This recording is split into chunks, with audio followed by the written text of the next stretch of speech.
नमस्कार, मैं हूं आपके साथ मयंक मिश्रा। आज 26 तारीख है और देखिए इस वक्त की बेहद अहम खबर। ईरान की तरफ से बड़ी प्रीएम्प्टिव स्ट्राइक की धमकी दी गई है अमेरिका को और यह कहा गया है कि ईरान इस बात का इंतजार क्यों करे कि अमेरिका हमला करेगा, बल्कि ईरान एक कदम आगे बढ़कर अब खुद अमेरिका के जहाजों पर हमला कर सकता है। देखिए पिछले 3 दिन से मैं अपने वीडियोज में बार बार यह बात कह रहा था कि अमेरिका ने जो ब्लॉकेट कर रखे हैं, अपने शिप्स खड़े रखे हैं और ईरान के जहाजों को आने जाने से रोका जा रहा है, इकोनॉमिक ब्लॉकेट किया गया है। इसके खिलाफ ईरान की तरफ से अमेरिका के जहाजों पर हमला हो सकता है। मैं पिछले 3 दिन से लगातार यह आशंका जता रहा था और अब ईरान के उप विदेश मंत्री की तरफ से यह बयान सामने आ गया है। देखिए, the tension between the United States and Iran are escalating after Iran's deputy foreign minister Kazem Gharibabadi said Tehran has the right to take preemptive action instead of waiting for US to attack. कि America हमला करे इसका इंतजार अब Iran नहीं करेगा। Iran के पास पूरे अधिकार हैं कि एक कदम आगे बढ़ के अगर उसे लगता है कि अमेरिका हमले करने जा रहा है तो पहले हमला कर दे। इस पूरे मामले के बीच में जो असली खबर है, ईरान के निशाने पर है अमेरिका का aircraft carrier USS George Washington. ये वो एयरक्राफ्ट कैरियर है जो अब्राहम लिंकन जब यहां से भाग गया, या ये कहें कि वापस चला गया, क्योंकि उसके सैनिक तो वहाँ पर सुसाइड कर रहे थे, ईरान के खिलाफ जंग करने की हालत में नहीं थे, उस पर खाना ख़त्म हो गया था, यानी तमाम ऐसी दिक्कतें थीं कि यूएसएस अब्राहम लिंकन जो है वो ईरान के खिलाफ जंग करने की हालत में नहीं था और उसको लेकर अमेरिका के रक्षा मंत्री भयंकर निशाने पे अमेरिका में, उसको वहाँ से हटाया गया। उसके बदले फिर जो है यूएसएस जॉर्ज वॉशिंगटन को भेजा गया। अब ये यूएसएस जॉर्ज वॉशिंगटन ईरान के निशाने पर है और बताया जा रहा है कि अगर ये ब्लॉकेड इसी तरह से कंटिन्यू हुआ तो ईरान अपनी एंटी शिप मिसाइल से अमेरिका के इस एयरक्राफ्ट कैरियर को सीधा हिट कर सकता है और ये जवाब होगा उस इकोनॉमिक ब्लॉकेड का जो अमेरिका ने बना रखा है। देखिए, गरीबाबादी साहब जो ईरान के उप विदेश मंत्री, इनकी तरफ से एक और बयान है। He also stated that the temporary Iran Oman shipping arrangement does not mean the straight of Hormuz will open immediately. उन्होंने ये कहा कि ओमान के साथ हमने आने जाने को, जहाज़ों के आने जाने को लेकर जो कुछ नियम कायदों पर हमारी चर्चा हुई है और एक सहमति सी बनी है, इसका मतलब ये कतई नहीं है कि हॉर्मुज जो है वो खुलने जा रहा है।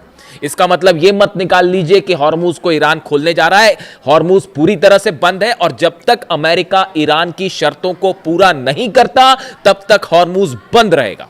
पिछले 48 घंटों में सिर्फ एक जहाज पार हुआ है हॉर्मुज से। ये कई महीनों को आप देखें, उसके सबसे लोअर स्तर पर आ गया है यहां से जहाज़ों का निकलना और जो है तेल का निकलना। जनरल मुनीर की जब कल मुलाकात हुई मोहसिन रिजाई साहब से, उसके बाद डोनाल्ड ट्रंप का यह बयान आना कि हमने वहां से जो है बारूदी सुरंगें हटा दी और रास्ता खोल दिया है।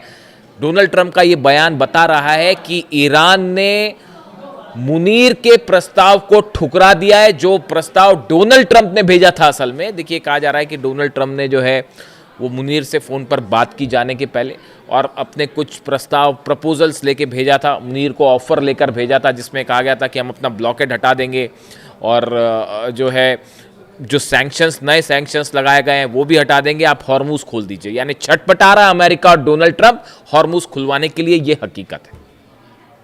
और जब मिलिट्री पे आप नहीं हरा पाए, देखिए ये इकोनॉमिक ब्लॉकेड हुआ क्यों? क्योंकि पूरी दुनिया के सामने ये सच सामने आ गया कि अमेरिका की नेवी, ईरान, अमेरिका की नेवी, अमेरिका की फोर्सेस, अमेरिका की सेनाएं, अमेरिका के जहाज, अमेरिका के फाइटर जेट ईरान को नहीं हरा सकते, बल्कि ईरान भारी पड़ गया है।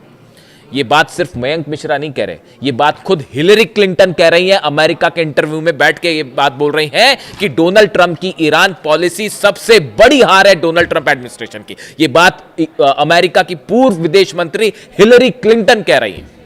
तो मेरे ऊपर कभी कभी आरोप लगते हैं कि आप जो है ईरान को फेवर कर रहे हैं, ऐसा बिल्कुल नहीं है। मेरा काम है आप तक सच पहुंचाना। मिलिट्री स्ट्राइक छोड़ के इकोनॉमिक ब्लॉकेड इसलिए किया गया क्योंकि यह जंग अमेरिका हारा है। मिलिट्री के स्तर पर भयंकर नुकसान हुआ है अमेरिका को और अब वो धीरे धीरे डिटेल्स निकल के सामने आ रहे हैं। जॉर्डन में बेसिस तबाह है, बहरीन में बेसिस तबाह है, कुवैत में बेसिस तबाह है। इसके अलावा आप देखिए सीआईए के कई सारे हेडक्वार्टर्स जो है वो हिट कर दिए गए। अब उसका नुकसान धीरे धीरे निकल के सामने आ रहा है। पिछली बार 40-42 प्लेन गिर गए थे, इस बार फिर जो है बताया जा रहा है कि बड़ी संख्या में F-15 जेट्स जो है वो तबाह हो गए। अरब की आप रक्षा नहीं कर पा रहे हैं। अब जो है वो अमेरिका एक कोशिश कर रहा है कि किसी तरह से हूती के हमले रुकवाए जाएं अरब पर। किसके कहने पर सऊदी ने अटैक किया था? अमेरिका के कहने पर। जो सना में इंटरनेशनल एयरपोर्ट पर जो ईरान का प्लेन उतर रहा था उस पर सऊदी ने यह कहकर हमला किया कि साहब जो है उससे हथियार उतर रहे हैं। और उसके बाद डोनाल्ड ट्रंप का यह बयान आना कि अब इस गेम में एक नया प्लेयर शामिल होने वाला है, यानी अमेरिका के लिए यह हमले करवाना जो है कोई खेल है और इसमें नए प्लेयर, उन्होंने सऊदी के लिए यह बात कही थी कि new player will be entering in this game, यानी वो एक नया प्लेयर मान रहे थे सऊदी को। और जैसे तमाम एक्सपर्ट बताते हैं कि अमेरिका की बात मान के सऊदी ने स्ट्राइक कर दी और अब हालात यह है कि हूती को भी नहीं हरा पा रहे। ईरान तो छोड़ दीजिए, ईरान तो बड़ी दूर की बात है, हूती ने कल फिर एक जहाज ठोक दिया सऊदी का, और वो भी मिसाइल मार के, वो ड्रोन भी नहीं, मिसाइल स्ट्राइक हुई। अमेरिका के अब्राहम टैंक्स जो हैं यमन में, अमेरिका के अब्राहम टैंक्स हैं जो कि सऊदी को दिए गए, सऊदी ने ही वो यमन की सेना को दिए, उस टैंक के ठीक ऊपर जो है वो ड्रोन स्ट्राइक करी हूती ने और वो पूरा टैंक तबाह हुआ, उसके अंदर धमाका हुआ, उसकी तस्वीरें वायरल है। यानी आप देखिए अमेरिका की जो मिलिट्री पॉलिसी है इसकी धज्जियां उड़ा दी है ईरान ने, और जब ये कुछ नहीं कर पाए तब ये इकोनॉमिक ब्लॉकेड वाला खेल शुरू हुआ कि इकोनॉमी को रोकने की कोशिश करेंगे। असल में इसके पीछे अमेरिका की और अमेरिका की मिलिट्री की बहुत बड़ी करारी हार छुपी हुई है। तमाम दुनिया के एक्सपर्ट्स ये राय रख रहे हैं और अमेरिकन्स भी इस राय को रख रहे हैं। सीनेट में बात कही जा रही है, अमेरिका के सांसद आरोप लगा रहे हैं कि डोनाल्ड ट्रंप आप ये जंग हार चुके हैं, आपने अमेरिका का सबसे बड़ा नुकसान कर दिया है।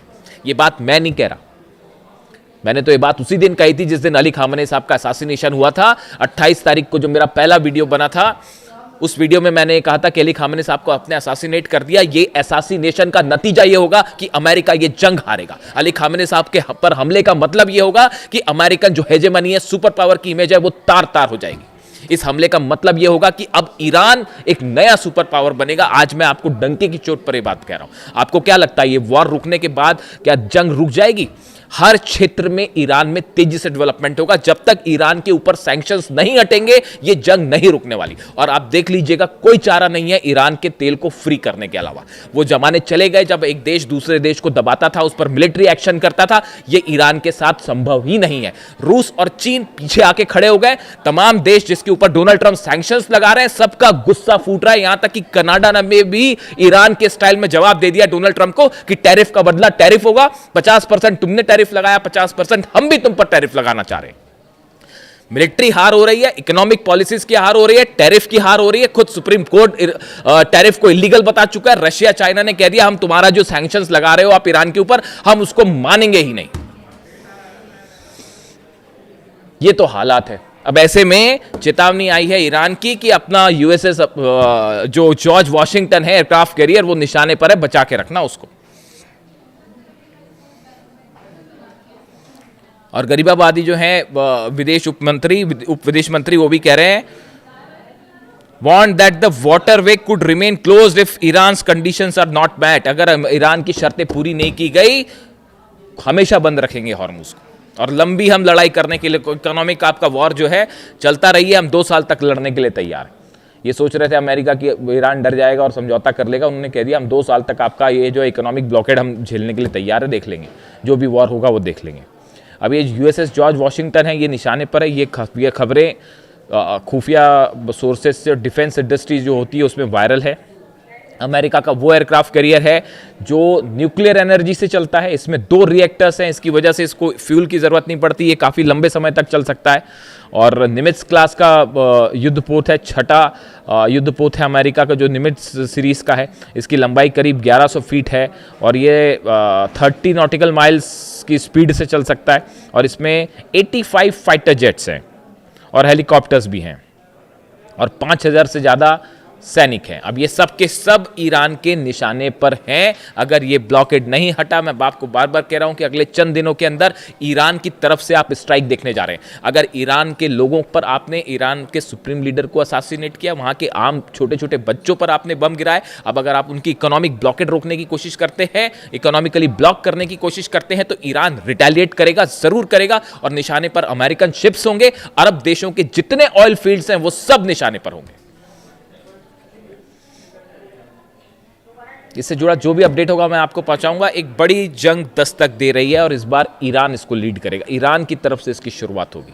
अब तक अमेरिका और इजराइल हमले करते थे, ईरान जवाब देता था, अपनी रक्षा का इंतजाम करता था, लेकिन मोहसिन रजाई साहब के आने के बाद से अब ईरान एक स्टेप आगे रहेगा और हमला करने के मूड में है। जो स्थिति आ रही है और खतरे में ये जहाज है अमेरिका की। इससे जुड़ा जो भी अपडेट होगा आप तक पहुंचाऊंगा। वीडियो कैसा लगा कमेंट करके बताएं।